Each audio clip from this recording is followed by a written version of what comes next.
RBI Governor, where Mr. D. Subbarao will be in conversation with Dr. K P Krishnan. Another electrifying session coming your way. Please settle down so that we can start soon.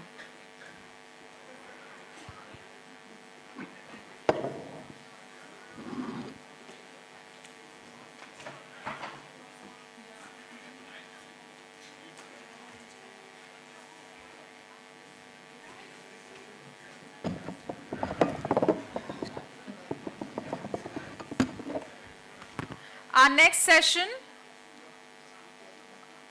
on Just a Mercenary, Memoirs of an RBI Governor. I now invite the author, Mr. D. Subbarao, on stage, and the discussant, Dr. K P Krishnan. Dear members of the audience, can we have a round of applause for our eminent experts who will now be gracing the stage.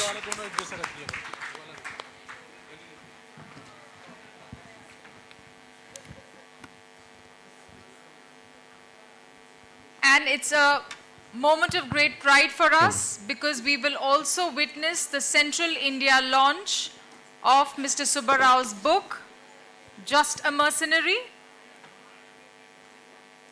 To launch the book, I would now request Mr. Pradeep Baijal, former TRAI chairman, to join us on the stage. Eminent journalist Neerja Chaudhary. Neerja ji, we would request you to come on the stage to launch Mr. Subbarao's book, the Central India launch. Mr. Raghav Chandra, the founder director of Bhopal Literature and Art Festival, and Mr. Abhilash Khandekar.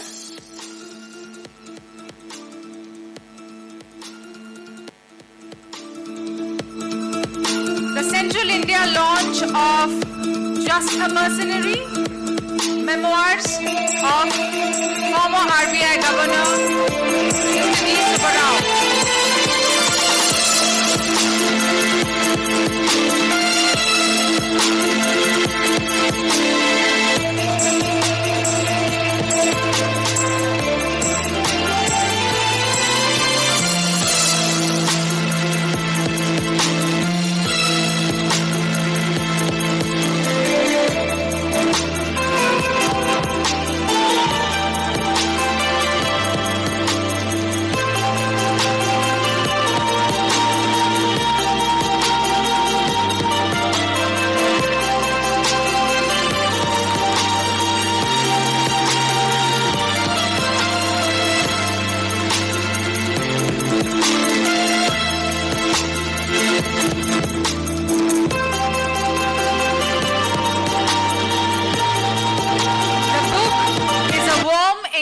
An earnest account of an extraordinary career which is bound to inform and inspire young professionals trying to find their way up their career ladders and discover meaning in their journeys. The book has been authored by Mr. D. Subbarao, who served as the Governor of the Reserve Bank of India. Prior to that, he was Finance Secretary to the Government of India and Secretary to the Prime Minister's Economic Advisory Council. As a career civil servant in India for over 3 decades and as a lead economist in the World Bank for 5 years, Mr. Subbarao acquired vast hands-on experience in public finance management. His first book, Who Moved My Interest Rate, chronicled his experiences in leading the Reserve Bank of India through 5 turbulent years. Just a Mercenary is his second book. In conversation with Mr. Subbarao is Dr. K P Krishnan, who's worked for over 37 years in the IAS. In parallel, he's been a strong researcher and academic. He held the Bock Visiting Professorship of Regulation at University of Pennsylvania Law School, served as IEPF Chair Professor of Economics at the National Council of Applied Economic Research, and as Honorary Research Professor at the Center for Policy Research. He's at present a Distinguished Fellow at the ISAC Center for Public Policy at Ashoka University. Besides that, he's also an Independent Director on the boards of Shriram Capital Private Limited, Dr. Reddy's Laboratories Limited, Tata Consumer Product Limited, and a few not-for-profit institutions working in the areas of education and public health. I now request our eminent panelists to begin the session.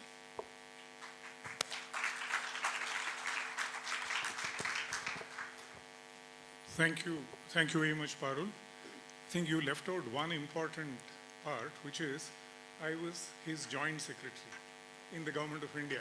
It's probably I was waiting for you to say it, sir. Thank you. Thank you, and thanks again for the generous introduction. And let me first thank Raghav and the BLF team for this opportunity. Very great sort of being here. Good afternoon to all of you. It's genuinely a pleasure to be here with somebody who was not only my boss and nearly 10 years senior in the IAS. There are lots of civil servants here who will immediately understand what I'm talking about. Somebody who was your boss, 10 years senior, is perhaps slightly above Mahavishnu in your civil service hierarchy. But notwithstanding all of this, Dr. Subbarao's fundamental quality is his decency, is his accessibility, and notwithstanding the fact that subsequently I've held positions where formally, being in the Ministry of Finance, dealing with a lot of issues that he was dealing with the RBI, very often in adversarial sort of positions formally, we've continued to be great friends. It's not a phrase that you hear often in a 10-year difference in the IAS, but believe you me, it's actually true. It's a genuinely friendly, decent person, and that's the first thing that comes out jumping from all his books. Before I ask Dr. Subbarao to talk about the book, maybe with your permission, sir, I'll read out the sort of introductory paragraph of my review of his book, which I had written in the Indian Express, for the Indian Express, when the book came out. And what I said then is, and I quote, "There is a tradition in India of civil servants writing books. As a former civil servant, I value these for their contributions to the historical record and for helping improve the intellectual climate through post-mortem debate. Duvvuri Subbarao represents the best combination of intellectual and professional prowess and humility that the Indian civil services, perhaps less often than they should, display. All his books are special, and his latest book, Just a Mercenary, Notes from My Life and Career, is no exception."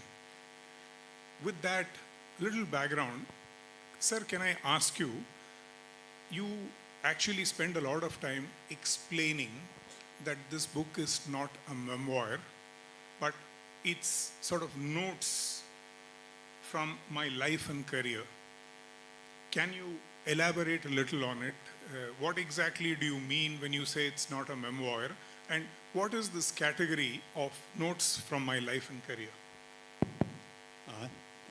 Wonderful being here at the BLF, and thank you, Krishnan, for those very generous words. I stepped down as the Governor of the Reserve Bank of India in September 2013, more than 11 years ago. My first book, Who Moved My Interest Rate, came out in 2016, for 3 years after I left the Reserve Bank. That book was motivated by a strong sense of purpose. First, because the 5 years I was at the RBI were very turbulent years. 2008 to 2013, there was one crisis after another. There was the global financial crisis. There was the Eurozone sovereign debt crisis. There was stubborn and high inflation. There was a microfinance agitation across the country, and in the last year of my tenure, an exchange rate crisis. I thought my experiences as the governor, my successes and my failures, will have some interest and probably some guidance to future policymakers. The second reason I wrote that book was because I wanted to demystify the Reserve Bank. Many people think of the Reserve Bank as an esoteric institution that does some mysterious things. I want to explain to people how what the Reserve Bank does connects to their everyday lives. That book, to my pleasant surprise, found an audience, in fact, much larger than I expected. Many people who read that book, especially youngsters, asked me, "Sir, why didn't you write about your IAS career?" I pushed back against that suggestion for many reasons. The first reason was that many civil servants have written their memoirs, and in fact, civil service memoirs are a crowded genre. People have written about their experiences. And they span the entire spectrum in terms of quality. They're low quality, medium quality, high quality. The high quality books have been those where the authors have been able to integrate their experiences with the contemporary political, economic developments and tell the stories in an engaging manner. I was not confident my story would pass muster by those benchmarks. The second reason I pushed back was because I joined the IAS in the dark ages in 1972, more than 50 years ago. It was a different milieu, different context, different time. I didn't believe that my stories, quaint as they might be, will resonate with a lot of young people around here. And the third reason, unlike Nirjaji, I had not kept any notes. And jogging through 50 years of experiences looked like a daunting experience. And there is also the additional risk of selective memory, which is that you will remember what will embellish your accomplishments and minimize your failures. So I pushed back against that. Again, like Nirjaji, I had a lull during COVID.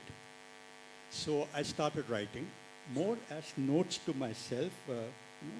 And I thought maybe after I'm gone, my children or perhaps my grandchildren will read them. And as I wrote them, I passed them around to my wife, Urmila, and a few others, including you, Krishnan.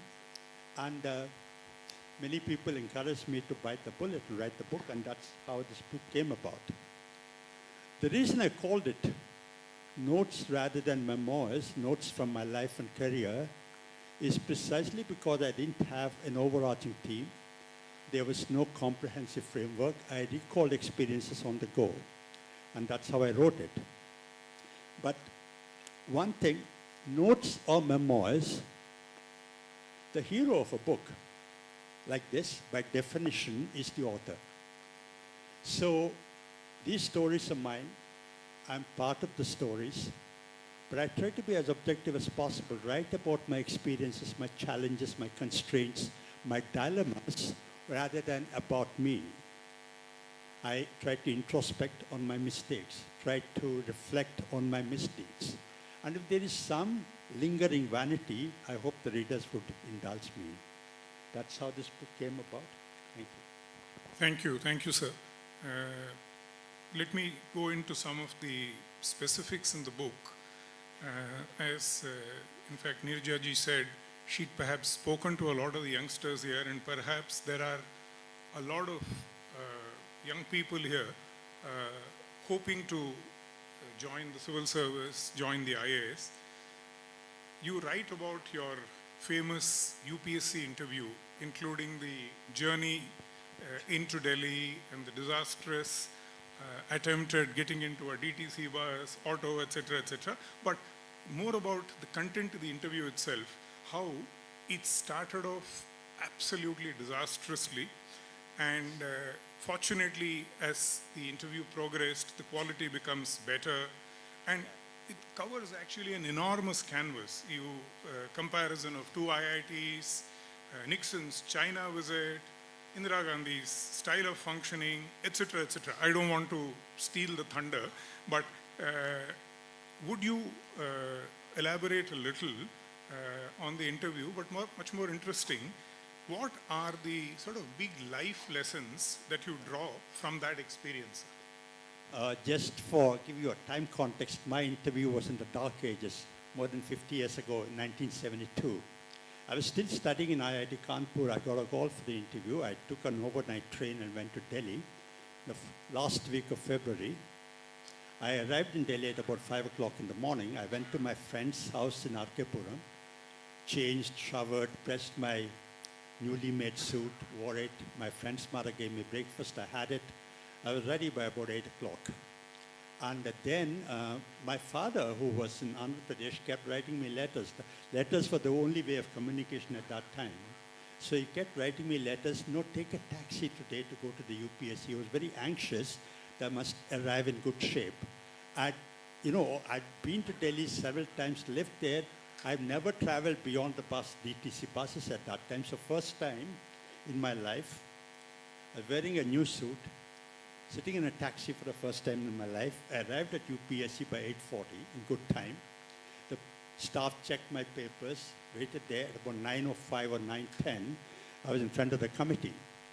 The chairman asked me, are you still at IIT? Yes, sir.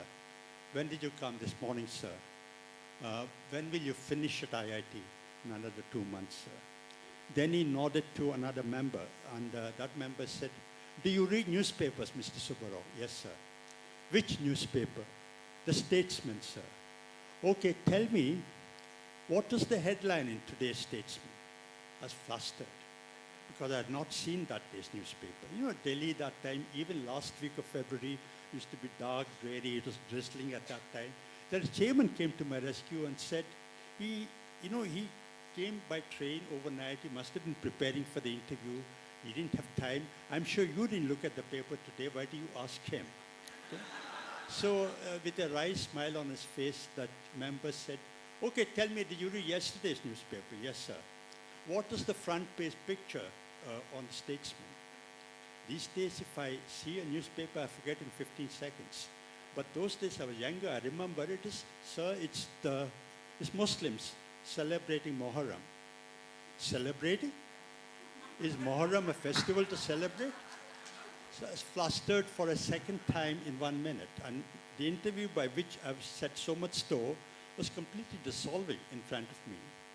And then he explained to me what Muharram is, that it is a day of observance for the Prophet's grandson who was martyred. And in any other time, my instinct would have been to be defensive, saying that the IIT campus is far away, we don't get the chance to interact, I get exposed to Kanpur city life, etc. But I was so shaken by that experience of that 1 minute that I didn't say anything, thank God for that. And then he said, with some glee in his face, tell me, which sect of Muslims observes Muharram? And the chairman said, he doesn't even know what Muharram is, why do you ask him all this? Okay? So finished. I thought these members, they said this guy is no good. They will, go through the motions of about 10, 15 minutes and send me away. But the interview, like you pointed out so kindly, went on for about 35 to 40 minutes.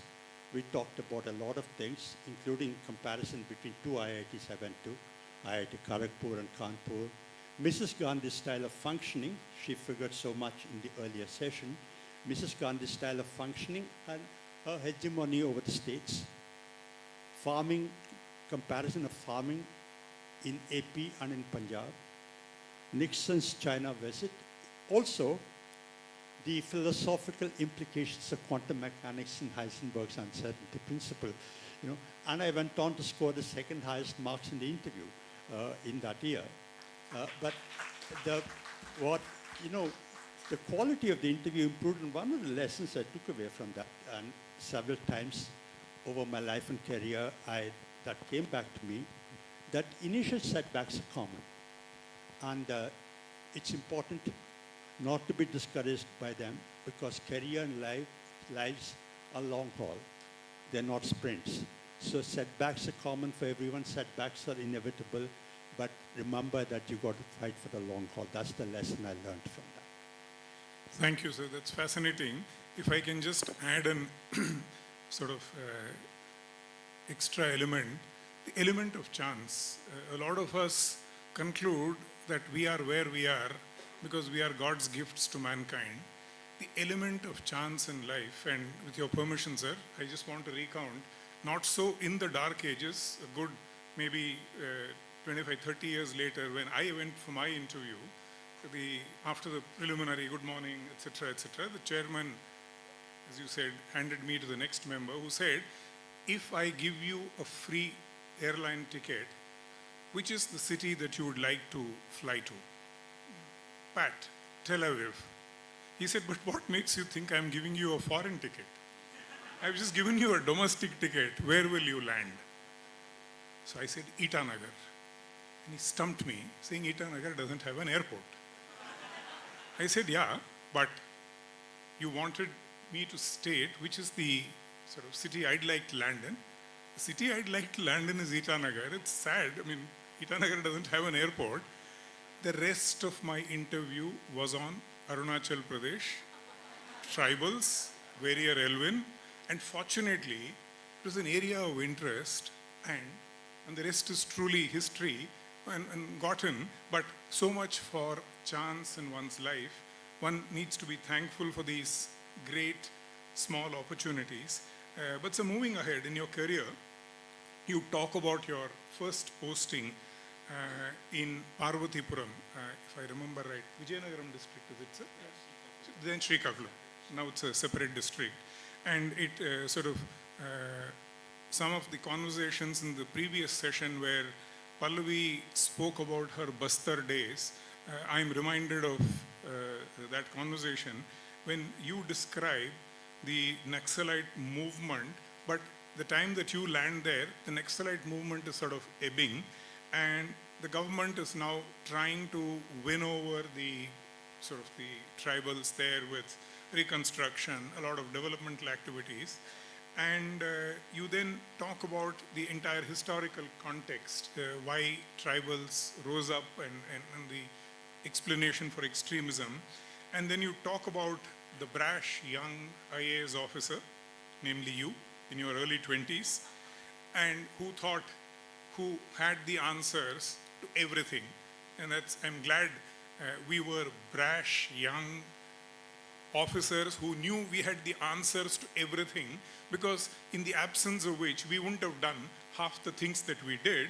But what is the sort of the big takeaway from that experience when we are brash, young, all-knowing, without actually knowing very much?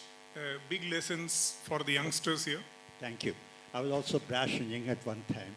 But just to give the context to that question, my first posting was as sub-collector Parvatipuram, which is north coastal Andhra Pradesh on the borders of Orissa. Those of you who are familiar with the extremist movement, it started in Naxalbari, which was then in Darjeeling district of West Bengal, hopped over Odisha and came to Parvatipuram, which is the northernmost district of Andhra Pradesh. The reason the tribal tracts of Parvatipuram were vulnerable to extremist ideology, extremist philosophy, or extremist influence was because tribals of that area were historically exploited.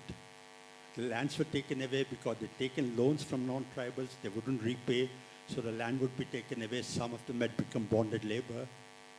And when the extremists came, they became vulnerable to that influence, and the extremist movement ravaged Parvatipuram subdivision for about 5 to 6 years.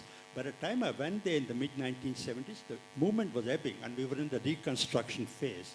The government was trying to understand why tribals were so impoverished and what could be done.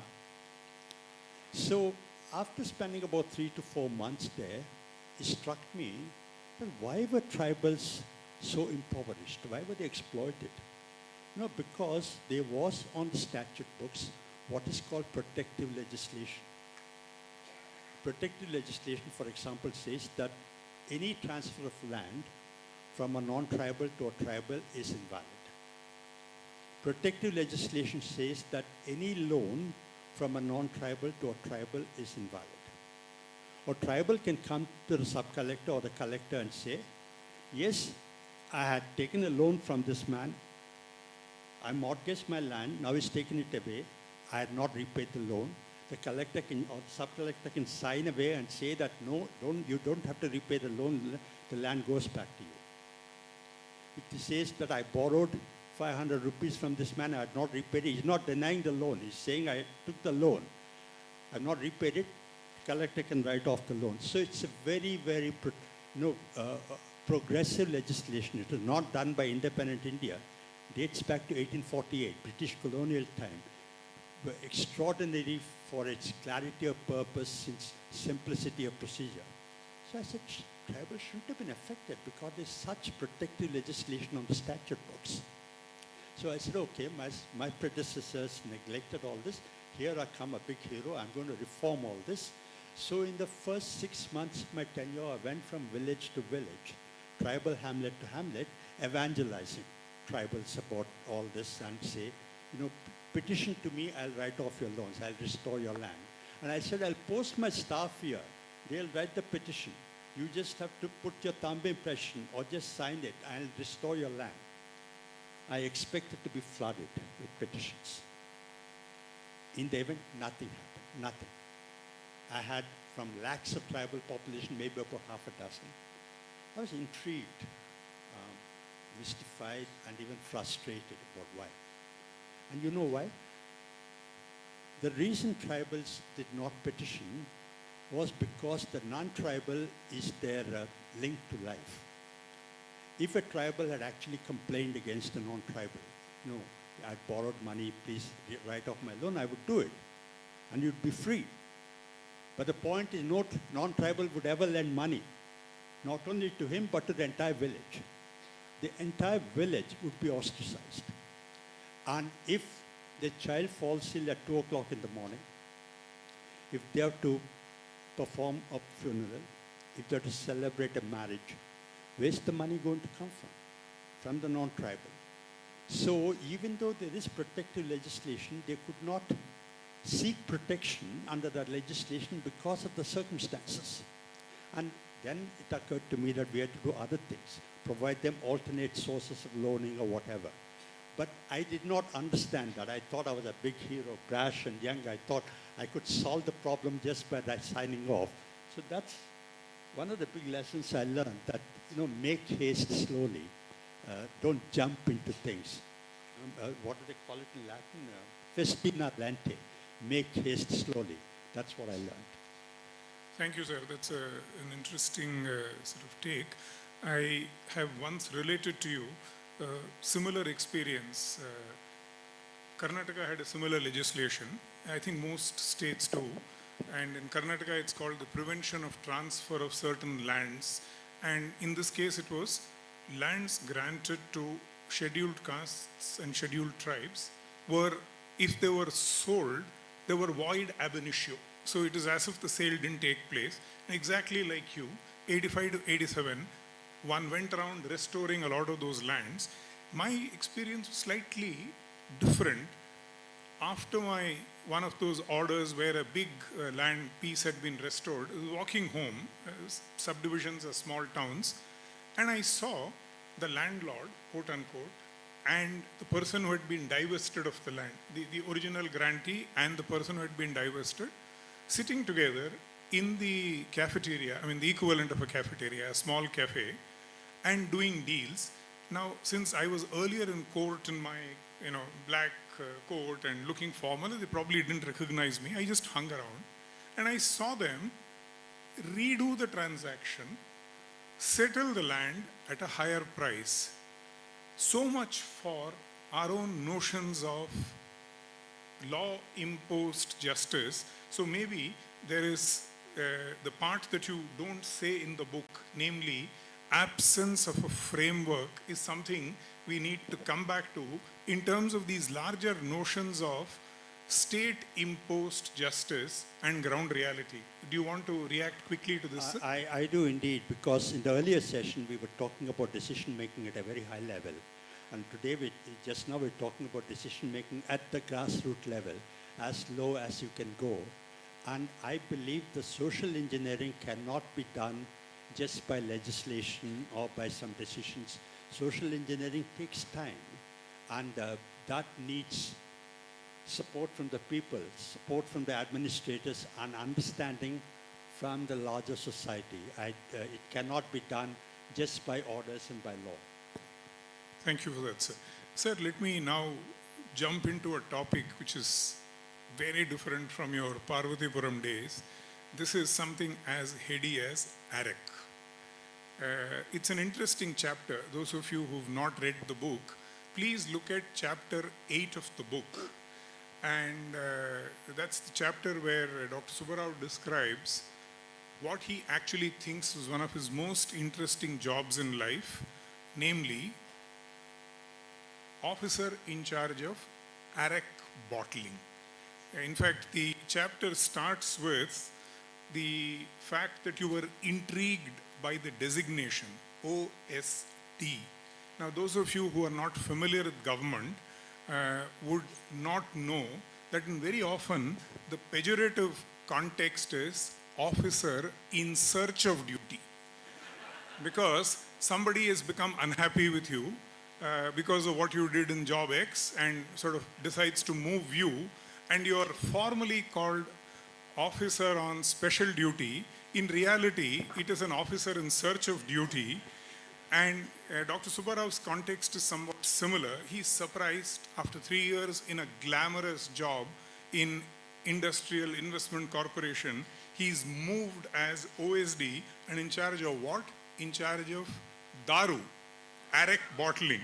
Now, you say it turns out to be one of your most interesting jobs, though you spent, I think, just about a year plus, sir. Do you want to talk about this? Because very few people would associate the governor of the Reserve Bank of India, who ran India's financial sector and prior to that sort of handled India's financial sector policies, was actually a guy converting bootlegging into something more legitimate. Do you want to talk about that? Indeed I do, because I want to talk about it because I wrote about it. You know, in Andhra Pradesh, in the mid-1980s, we had a chief minister, NTR. He was a movie hero. You all must have heard of him. And then he became a politician. He rose spectacularly, became chief minister. NTR was not only a teetotaler, but he had contempt for people who drank.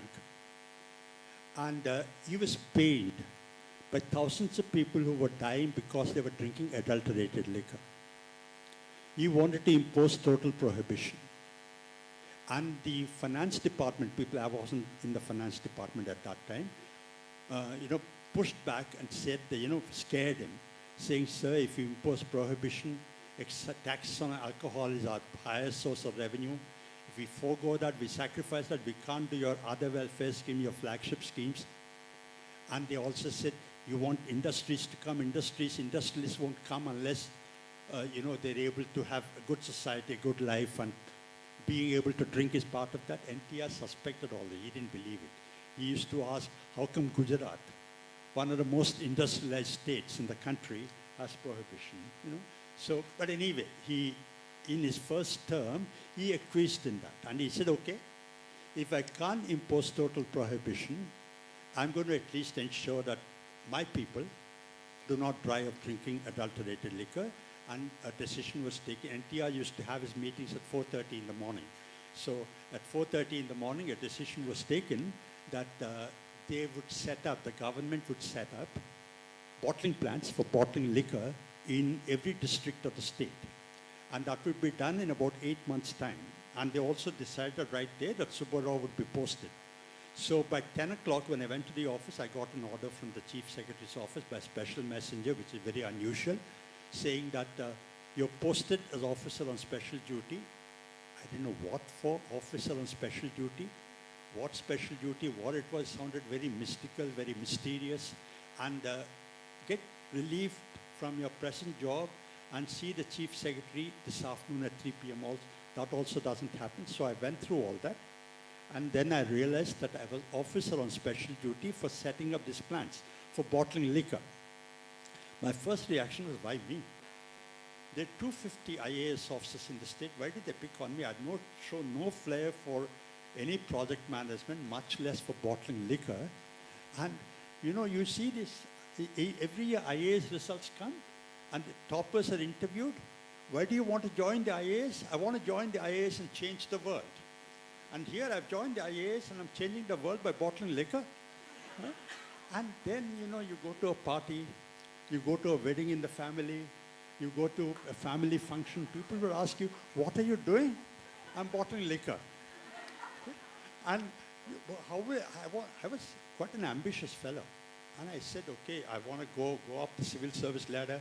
I want to become cabinet secretary and all that. And you write somewhere that you spent bottling liquor? So my first reaction was anger, frustration, despondency. But you don't know who to get angry with. And why did they do it to me? Just put me in my place, it just set me up for failure. So I went home and proved it for 3 days. And I thought, I'll apply for leave and all that. But then I said, it's better to try and fail rather than not try and fail. So I went back, gathered some people that I had known, some engineers, accountants, and we worked like a project office for about 7 months. I had to do a steep learning curve, I had to learn a lot of things, but we implemented the project. And 3 days before the D-Day, we had 23 plants in each of the 23 districts, fully equipped, fully staffed, all systems in place, ready to be switched on. And when I look back on that, I find that as one of the most fulfilling assignments of my life, even though it was bottling a bottle of liquor, because some of the lessons I learned, one lesson I learned was don't be vain. I thought, I'm a big guy, IAS, I'm going to do big things. Okay? But doing this, don't be vain that you're made for bigger things. Don't be vain. These are part of things that you have to do. Second thing I learned is that, as I said, it is better to try and fail rather than not try and fail. And failure can be a big lesson, big life lesson. And the most important lesson I learned is this. Some of you have gone to leadership seminars, so you read this self-help books. One of the lessons they tell you is the secret to success in life is to discover your passion and pursue it. Discover your passion and pursue it. My experience doesn't accord with that, because life does not always give you the opportunity to pursue your passion. The lesson I learned from this and my subsequent experiences is that the secret to success in life is to do whatever you have to do with passion. That is the secret to success in life. Very nice, sir. Very interesting. Parul, how are we doing for time? 10 minutes more and then Q&A. Yeah, okay. Sir, sort of what I call from the ridiculous to the sublime, let me move to the part of the book which actually touched me the most. I think like a lot of, I would assume, people of my generation, my mother shaped me hugely. Whatever I am, I think a lot of us are very strongly sort of shaped by our mother's upbringing, their attitudes, their philosophies. You've come up with this very nice way, chapter 18, where you write a letter to your mother, who's no more. It's a lovely letter. It's something I strongly, even if you don't read the rest of the book, please read chapter 18. You mention many things there, including the famous conversation with Prime Minister Manmohan Singh on what should you be doing as Governor RBI.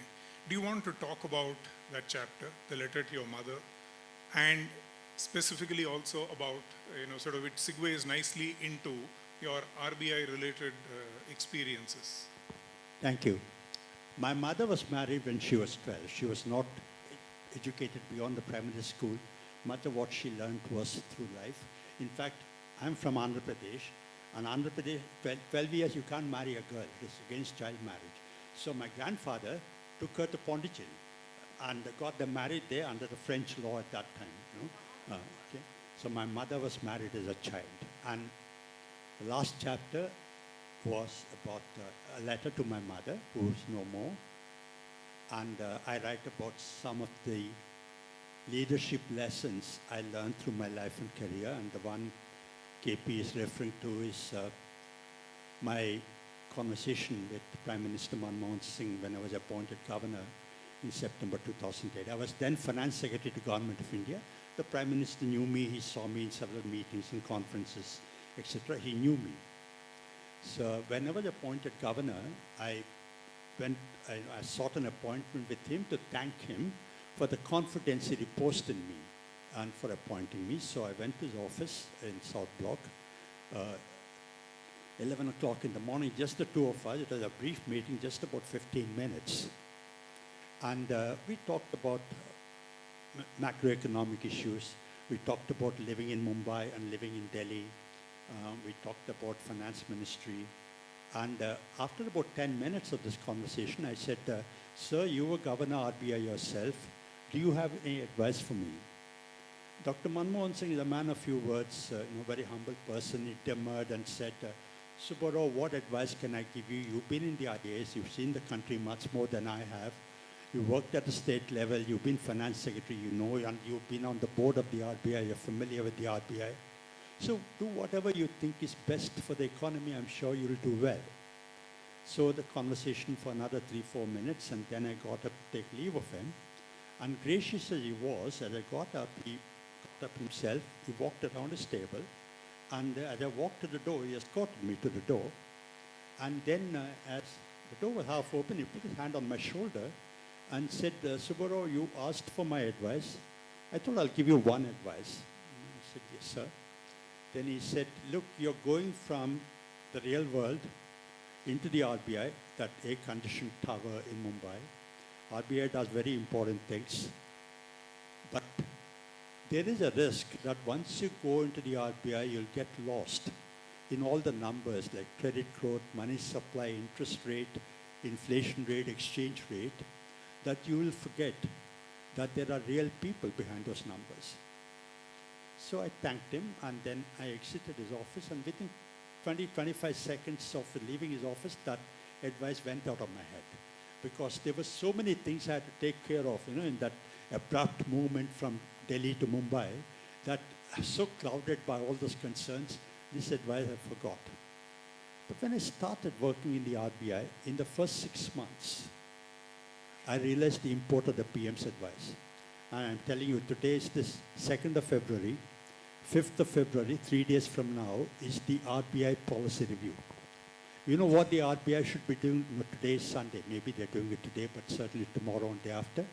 What will they be doing? They'll be consulting stakeholders. RBI governor and top management will be consulting stakeholders, bankers, non-bank finance companies, financial markets, academics, economists, farmers, agriculturists, about what their understanding of the economy and their advice on what the RBI should do. It never occurs to the RBI or to the governor that they should consult the most important people, the most important stakeholders. The most important stakeholders for what the RBI does are the ordinary people across the country, to whom inflation matters. Inflation, as they say in economic textbooks, is a regressive tax. It hurts poor people more than it hurts well-off people. I bought this shirt for 2,500 rupees last month. If it cost today 2,600 rupees, I wouldn't notice it. Okay? But if the price of rice goes up from 40 to 42 rupees, if the bus ticket goes up from 15 to 17 rupees, poor people would notice it. So the Prime Minister's advice and working with inflation took me back to my own child days. I am from a low middle class family. As a child, I did not understand, but now I can see in my mind's eye my parents struggling to put us all through good schooling without, not only to put us all through good schooling, whatever, but without letting us know about it. That was the charm of it, and that was the love and affection they gave us. And, inflation coming down from 7% to 5%, is just not just a numbers game. It is for RBI staff, but millions of people across the country, it's not. I just want to give you half a minute. I was once in a meeting with the top management of the RBI. We were deciding on what to do in the policy. After consulting the stakeholders, I was having a meeting with the top management, deputy governors, EDs, and there were about 25 of us, and 3-4 hours of analysis, graphs, this and that. And then at one moment I said, How many of you have gone to the market in the last 1 month? Not one person. And I didn't go to the market myself.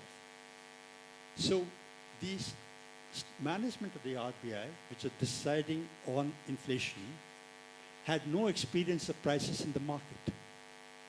And inflation is experienced by those people who experience prices in the market.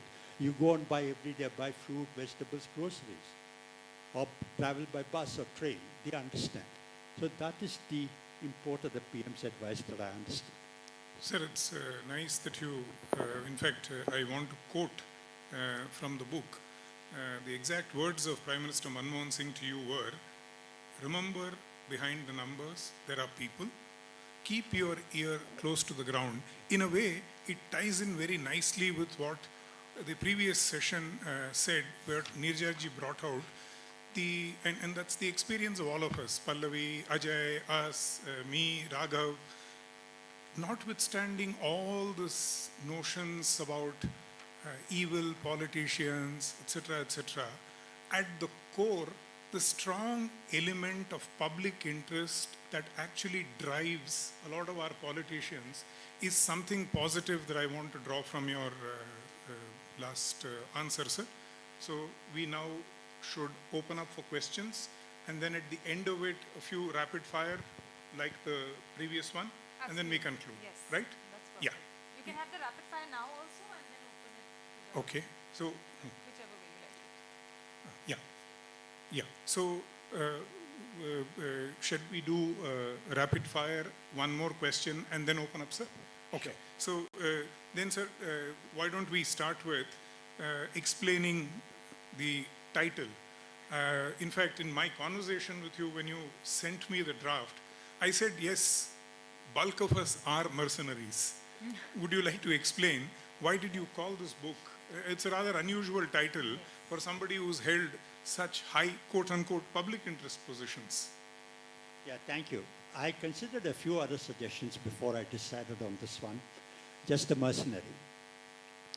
A mercenary, as I understand, is somebody who fights a war because he's getting paid for it. He doesn't care who wins or who loses. In today's war between Russia and Ukraine, we are told and reported that a third country people fighting there, they're fighting for Russia because Russia pays them. If tomorrow Ukraine pays them more, they'll go and fight for Ukraine. They don't care who wins or who loses. They're just mercenaries. They do their best, of course, but they're mercenaries. So how does that connect with the title of my book? You know, we're all prone to complaining about our country, how it's unfair, unjust, unequal. I do that too. But when I look back on my life and career, I realized that this country has given me so much. I went to a Sainik school with a government scholarship. I got an IIT education again with a scholarship. I got to serve in the IAS. I got appointed as the governor of RBI because whatever all said and done, there is, I expect, some scope for merit. So whatever job I had, I tried to do my best. But a question that always recurs in my mind is, am I doing my best out of a sense of duty because you're getting paid for it, so you're doing? Or am I motivated by a higher calling to give back to society for all that I've got? It's still a question that runs in my mind, and that's why this question. I'm not sure if there's an answer, but hopefully some of you will find an answer. Thank you, sir. 3 rapid-fire questions, all out of portion, deliberately intended to put you on the spot.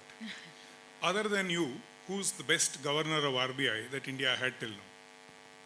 I And believe you have 1 second. all the other 21 or 24 governors. Number 2, who's been the best finance minister of India?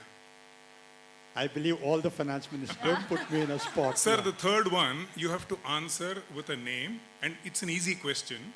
At the same time, it's a very difficult question. Who's been your best subordinate officer till now?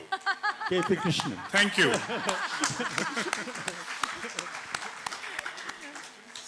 Any questions, please? Yes. Plenty of questions? Yes. We have a mic right here. And I would request you to keep your questions brief And if there are any observations, we can share them Sir, later. Namaskar, S.K. sir. Sarda This is from UK Sikkim. Sir, he started first. S.K. Sarda from Sikkim.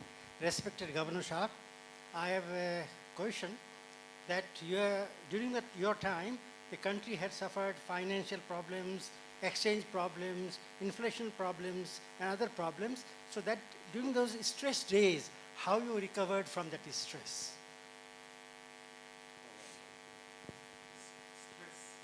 Can you repeat your question, sir? How you recovered from the stress? Yeah, thank you. I that you thank you faced? very much. I understand. Stress of the job. Yeah, I understand your question. Thank you for that. Of course, it was difficult job, as is that gentleman said. There were lots of concern. You know, I want to paraphrase that question in a little bit, which is that a lot of people have asked me, what's the difference between being a civil servant, like I said, I was finance secretary before I became governor, and being governor. You know, when you're finance secretary, you take some decisions, but the big ones are taken, you know, by the finance minister. Decisions in the government are decisions in a system. Like Neerjaji said earlier, there are decisions in the system. Ultimately, of course, the prime minister decide, but much of it is processes for that, and unless it becomes a scandal, no decision is attributed to you as a civil servant. You know? Only when it becomes a scandal do we see civil servants being blamed for it. So you're not, there is the protection, assurance, and the comfort of a system that there's so many people involved in every decision. The people above you, people below you. As governor, it's a different proposition altogether because you have to decide. Even today there is, for example, even on the most important thing, inflation is an MPC. In my time, the governor decided. You have to decide on the interest rate, exchange rate, regulation, lots of things. And again, there was always this that self-doubt. Am I doing the right thing? Will this work? And some decisions, of course, backfired. But because you're there, you're forced to make a decision. You do it, and you do it in the best. You make the best judgment you have. Right. Yes, quickly, please. Sir, this is UK Sinha from Bhopal itself. Subba sir, I have been a great fan of you since you are finance secretary. This is the question from my side, that you had been finance secretary and then RBI governor as well. My first question is, in what ways the roles are different? The secondly, which did you enjoy the most?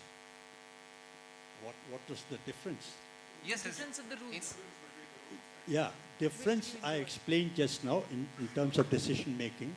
But one difference between being finance secretary and being governor is that finance secretary's remit is undefined, unlimited.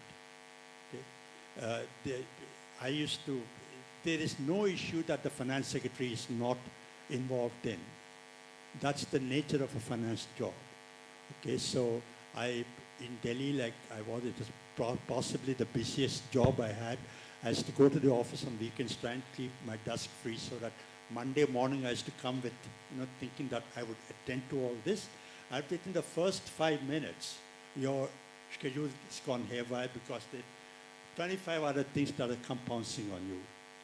Whereas as being governor, you are not only 700 miles away from Delhi, but in terms of policy making, you are away from Delhi. You have a limited remit. There is an organization behind you, and you can work to your own priorities. And I make decisions. Like I said, you have the burden of decision making, but you also have the freedom of decision making. Thank you. So- One last question. We have time for one last question, please. So my name is Ritu, and I want to question that during your tenure as the RBI governor, you highlighted in your book and in other conferences as well, looking at the current situations, the dilemma of maintaining a balance between economic growth and inflation. So how do you navigate this balance? Yeah, thank you. I can explain that at a technical level at a non-technical level, but I'll try and mix both and so that I reach the broadest audience. The mandate of RBI, as we discussed earlier in this conversation, is to maintain price stability, which is to maintain low and stable inflation. Low and stable inflation in India is defined as 4% plus or minus 2%, that is between 2% and 6%. And on the other hand, it is also incumbent on the RBI to keep the concerns of growth in view. So it's not just inflation management, it is also keep concerns of growth in view. This is not unique to India. There are several central banks whose mandates mix both growth and inflation. For example, the Federal Reserve in the US, their mandate is to maintain price stability and maximum employment. You know, this, like the ECB or the Bank of England or the Bank of Japan, their mandates are price stability. Even though it's written as price stability, they have to have concerns of growth in view. So the first point I want to make is that it is not unique to India. It is across all central banks. The textbook economics tell us that there is a conflict between maintaining low and stable prices and supporting growth. But textbook economics also tell us that that conflict, if any, is only in the short term. In the medium to long term, there is no conflict between growth and price stability. It's only with price stability can we make informed decisions. Just to give you an example, so that you relate to it, you want to buy an apartment. It costs 45 lakhs today, it costs 37 lakhs in March, 58 lakhs in April, 32 lakhs in May. Can you make a decision? If you want to invest 100 crore rupees and the prices are going up and down, can you make a decision? You want stable prices to make informed decisions, both consumers and investors. So in the medium to long term, there is no concern, there is no conflict.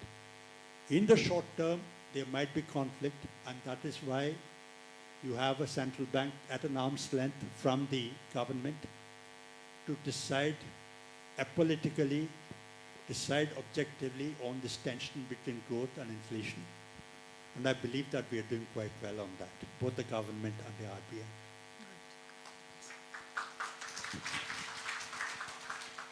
So this is No, I think gentleman behind was standing earlier. Please keep your questions very brief because our other guests are also waiting. my name is Vineet Nahata. I'm from Powergill Treasuries. My question would be, as you mentioned, the creation of the Monetary Policy Committee. What were the circumstances under which the MPC was created, and in the present day, is it effective in playing its role to the fullest extent for the benefit of the Indian population at large? Thank you. Arul, the gentleman behind him was actually asking earlier, so maybe him, and we've not come this side at all. We could take both, and we'll request Dr. Subbarao to handle all three at once. Right, all right, sure. Sir, please can you quickly ask? Yeah, I am Dr. Krishnan. Many times you have been writing letters to the finance minister. Couple of days back, you had written open letter to the finance minister, in which you had specifically asked the three suggestions. That is one on the Viksit Bharat and the benefits to be distributed to the lower half of the population. Second was on your suggestion regarding the jobs creation. Third is on the fiscal responsibility. How do you look at the present government? They are looking into it, all the letters which you write to them. Thank you. Sir, quick question. How you see QR code in currency note as a measure of authenticity and to track the stalled money? And what could be the challenges? Thank you. First, to Vineet's question about the MPC. You know, I'd gone through some sort of a formal, informal interview for my job as governor. I write about that in the book. And one of the questions that actually came up was whether we should have an MPC. I'm talking about 2008. And I said, no, we should not have an MPC because the RBI's ability to deliver on inflation is limited because deliver on an inflation target is limited because our inflation is driven by supply shocks, etc., etc. So the governor should have sole responsibility for delivering on inflation because you also have other concerns of growth, exchange rate, etc.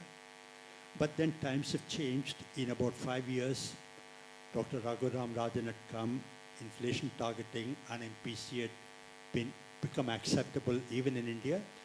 Actually, the MPC model is an accepted model across many advanced economies. So FOMC in the US, MPC in the US, in Europe, and in India, we adopted it. So I believe it's working well. The only problem is that the MPC has a single objective, which is inflation. Whereas the RBI has multiple objectives: growth, exchange rate, bank safety, etc. So what if there's a conflict between a single-minded pursuit of inflation by the MPC and the multiple mandates of the RBI? How do we resolve that? I believe that was an issue. We have not seen it exposed, but that was an issue, and it might be a problem at some point of time. To Dr. Radhakrishnan's question about my letter for the finance minister, as I keep telling people, it's easy to write letters, incredibly difficult to implement them. So it's easy for me to write a letter to the finance minister for her to take decisions. But I believe under the circumstances, not that she heeded my advice, I don't claim that, okay, but under the circumstances, they've done a good job in the budget yesterday. We can't go into details, but all Viksit Bharat on jobs, not on freebies. They've not done much, but I hope she'll get to it sometime, especially because at this point I want to make, because this is an open meeting, the Prime Minister 3 years ago said, decry the Revdi culture. And then within 2 months there were UP elections. BJP was leading every other party in giving Revdis. Today the BJP is ahead of every other party in Delhi elections giving Revdis. So I think there has to be some restraint on that. QR code, yeah. I don't think that's going to be advisable because the Supreme Court held the right to privacy is a fundamental right. So even as much as digital payments come in, QR codes come in, cash has to exist. And in fact, under the principles enunciated by the Bank for International Settlements, which is the BIS, which is a club of central banks, they had a committee for what are the principles that should inform digital payments, digital CBDC, central bank digital currencies. And one of the things is that cash must exist because people have a right to cash. People have a right to privacy. So I don't believe that a QR code on currency would be acceptable or would be legally tenable. So, Parul, if you will give me a minute, while I make an appeal to Dr. Subbarao and hand over the mic back to you. Sir, I want to go back to my review, and I say in that there are 3 typical characteristics of civil service autobiographies. Ingredient 1, first-person view of life and events. 2, a window into deeper strategy at play, which generally is not articulated at that time. You are able to connect and articulate it much later. 3, very important, is a time for reflection. With 2 books published, Subbarao has amply engaged in the first 2 ingredients. But we know that Subbarao is a deep-thinking economist and not just a mercenary. We are thirsty for a 3rd book of reflections. Absolutely, which we hope gets released in the Bhopal Lit Fest. Thank you very much. Thank you so much, Dr. Subbarao and Dr. Krishnan, for a session full of takeaways for all of us. And can we have a loud round of applause? And I would request Ms. Anshu Vaish, the former Secretary of Government of India, to felicitate our distinguished experts with the BLF Memento 2025.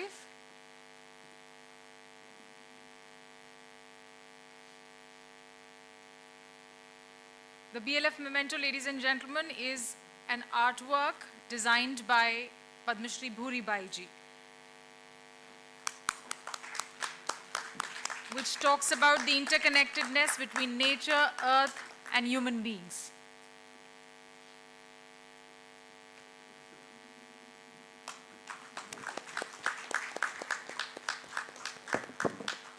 Anshuji felicitating Dr. Subbarao and Dr. Krishnan.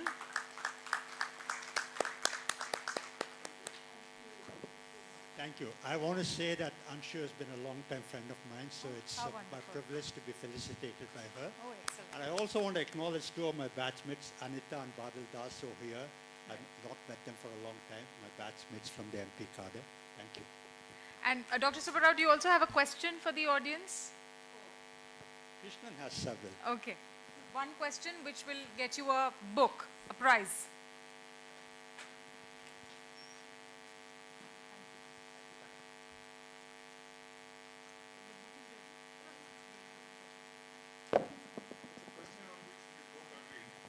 Anyone who can name the world's oldest central bank? Any guesses? Wrong. Wrong. One more chance. Wrong. So maybe we will ask an easier question, sir. What is the connection between Madhya Pradesh and the Madhya Pradesh cadre maybe and the central bank? This is an easy question. And the Reserve Bank of India. One of the governors. Cadre, sir. I used the word cadre. Mr. R.N. Malhotra. So, Mr. Vijay gets the prize, ma'am. Give a big hand to Mr. Baijal. And can you please give him the book? Can you walk up to Mr. Vijay?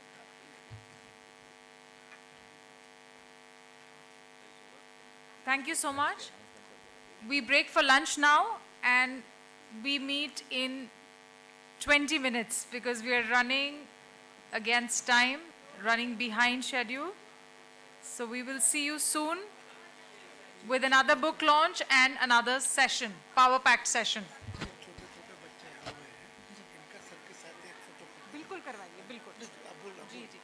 The children from Maitri School, Gargi School. I'm sorry, in Delhi we have Gargi and Maitri together, so I get confused. The colleges are together. Gargi School. The children of Gargi School are very keen to get a photograph with Dr. Subbarao. So we will request him. आप जैसे बोलो.